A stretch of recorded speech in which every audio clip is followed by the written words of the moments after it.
I went to my boss and said to him, I'm going to go do this crazy thing, and I'm going to start this company selling books online.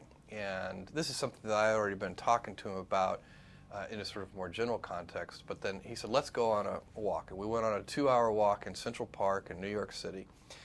And the conclusion of that was this. He said, this actually sounds like a really good idea to me.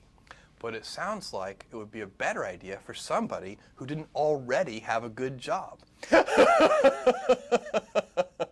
And he convinced me to think about it for 48 hours before making a final decision. And so I went away and was trying to find the right framework in which to make that kind of big decision. And I'd already talked to my wife about this, and she was very supportive and said, look, you can count me in 100%.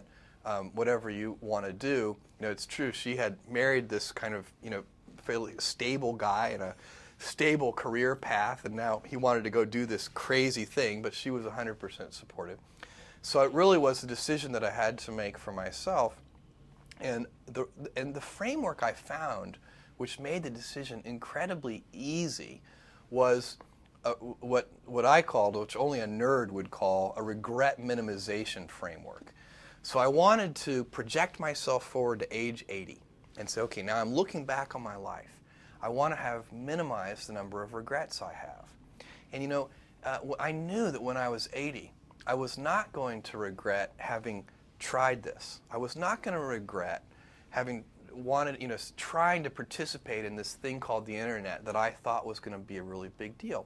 I knew that if I failed, I wouldn't regret that.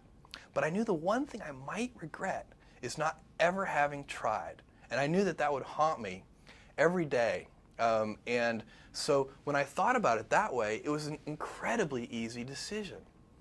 And I think that's a very good, it's if you can project yourself out to age 80 and sort of think, what will I think at that time? It gets you away from some of the daily pieces of confusion. I left this Wall Street firm in the middle of the year. When you do that, you walk away from your annual bonus. And that's the kind of thing that in the short term can confuse you. But if you think about the long term, then you can really make good life decisions that you won't regret later.